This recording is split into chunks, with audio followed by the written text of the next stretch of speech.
ನನ್ನ ಆಫೀಸ್ ಮುಂದೆನೆ ನಾನು ಡ್ರೈವರ್ ಆಗಿ ಬಂದಿದ್ದೀನಿ. ಚೆನ್ನಾಗಿದೆ.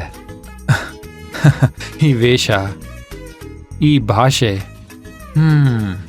ಈ ನಾಟಕ, ಇನ್ನೂ ನನ್ನ ಈ ಡ್ರೀಮ್ ಗರ್ಲ್ಗೋಸ್ಕರ ಏನೇನು ಮಾಡಬೇಕೋ.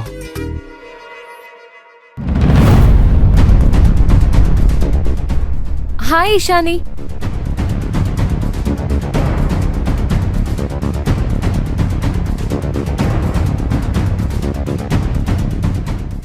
ಇನ್ನೂ ಅಪ್ಸೆಟ್ ಆಗಿದ್ಯಾ?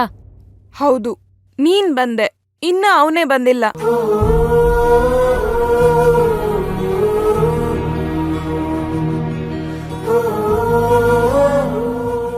ಇಶಾನಿ, ನಿನಗಿಲ್ಲೇನ್ ಕಾಣಿಸ್ತಿದೆ? ಭೈರವಿ ಪ್ಲೀಸ್, ಮೊದ್ಲೇ ನನ್ ಮೂಡ್ ಸರಿ ಇಲ್ಲ. ಈ ಟೈಮಲ್ಲಿ ಕ್ವಶನ್ ಎಲ್ಲ ಬೇಕಾ?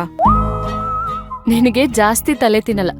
ಜಸ್ಟ್ ಟೆಲ್ ಮಿ, ಏನ್ ಕಾಣಿಸ್ತಿದೆ? ಬ್ಲ್ಯಾಕ್ ಡಾಟ್ ಕಾಣಿಸ್ತಾ ಇದೆ.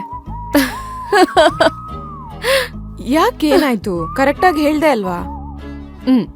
ನಿನ್ಗೆ ಈ ದೊಡ್ಡ ಪೇಪರ್ ಮೇಲೆ ಬರೀ ಬ್ಲ್ಯಾಕ್ ಡಾಟ್ ಕಾಣಿಸ್ತಿದೆ ಅಂದ್ರೆ ಏನರ್ಥ? ಅಂದ್ರೆ ವಿರಾಟಲ್ಲಿ ಎಷ್ಟೋ ಒಳ್ಳೆ ಗುಣಗಳಿದೆ, ಆದ್ರೆ ಅದ್ ನಿನಗೆ ಕಾಣಿಸ್ತಿಲ್ಲ ಅಂತ ಅರ್ಥ. ಅವ್ನ್ ನಿನ್ ಜೊತೆ ಶಾಪಿಂಗ್ ಬರಲ್ಲ, ಕಾಲ್ ರಿಸೀವ್ ಮಾಡಲ್ಲ ಅನ್ನೋ ಸಿಂಪಲ್ ವಿಷಯನೇ ದೊಡ್ಡದಾಗ್ ಕಾಣಿಸ್ತಿದ್ಯಾ?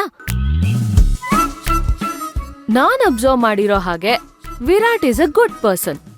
ಇಷ್ಟು ದೊಡ್ಡ ಬಿಸ್ನೆಸ್ ಲೀಡ್ ಮಾಡ್ತಿರ್ಬೇಕಾದ್ರೆ ಖಂಡಿತವಾಗ್ಲೂ ಅವ್ರಿಗೆ ಜಾಸ್ತಿ ಟೈಮ್ ಕೊಡೋದಕ್ಕಾಗಲ್ಲ. ಇದ್ ನನ್ ಪರ್ಸನಲ್ ಎಕ್ಸ್ಪೀರಿಯನ್ಸ್.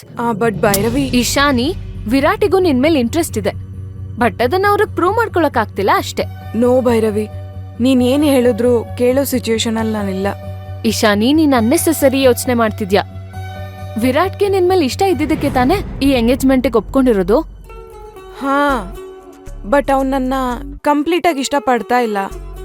ಇವಾಗ ನೀವೇ ನೋಡಿ, ನೀವ್ ದೊಡ್ಡ ಬಿಸ್ನೆಸ್ ವುಮನ್, ನಿಮ್ ಫ್ರೆಂಡ್ ಬೇಜಾರಲ್ಲಿದ್ದಾಳೆ ಅಂತ ನೀವೆಲ್ಲಾ ಕೆಲ್ಸ ಬಿಟ್ ಬಂದಿಲ್ವಾ? ಇನ್ ಅವನು ಫಿಯಾನ್ಸಿಗೋಸ್ಕರ 30 ಮಿನಿಟ್ಸ್ ಫ್ರೀ ಮಾಡ್ಕೊಳ್ಳೋದಿಕ್ಕಾಗಲ್ವಾ?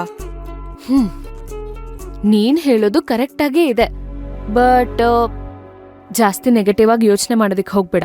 ಇದರಿಂದ ನಿನ್ ಮನ್ಸ್ ಹಾಳಾಗುತ್ತೆ, ಮತ್ತೆ ವಿರಾಟ್ ಮೇಲೆ ಇಲ್ದೇ ಇರೋ ಅಭಿಪ್ರಾಯಗಳು ಬರುತ್ತೆ. ನೀ ನನ್ನ ಕನ್ವಿನ್ಸ್ ಮಾಡೋದಿಕ್ ನೋಡ್ತಿದ್ಯಾ? I know. ನಾನ್ ಫ್ಯಾಕ್ಟ್ ಹೇಳ್ತಿದ್ದೀನಿ. ವಿರಾಟಿಗಿರೋ ವರ್ಕ್ ಪ್ರೆಷರ್ಗೆ ಇದೆಲ್ಲ ಕಾಮನ್ ಇಶಾನಿ. ಆದ್ರೂ ವೀರ್ ಇವಾಗ್ಲೇ ಟೈಮ್ ಕೊಡ್ತಿಲ್ಲ. ಇನ್ ಮದ್ವೆ ಆದ್ಮೇಲೆ ಹೇಗೆ? ಇಶಾನಿ, ಫಸ್ಟ್ ಆಫ್ ಆಲ್ ಮದ್ವೆ ಆಗ್ತಿರೋ ಹುಡ್ಗ-ಹುಡ್ಗಿ ಮಧ್ಯೆ ಟ್ರಸ್ಟ್ ಇರ್ಬೇಕು, ಪ್ರೀತಿ ಇರ್ಬೇಕು. ಇಲ್ಲಾಂದ್ರೆ ಆ ಸಂಬಂಧಕ್ ಬೆಲೆ ಇರಲ್ಲ. ಸಣ್ಣ ವಿಷಯಕ್ಕೆ ಕೋಪ, ಮುನ್ಸು ಇದೆಲ್ಲ ಸೊಲ್ಯೂಷನ್ ಅಲ್ಲ. ನೀನ್ ಅನ್ಕೊಂಡಿರೋದಕ್ಕಿಂತ ಬೇರೆ ತರ ಇದೆ ಲೈಫು.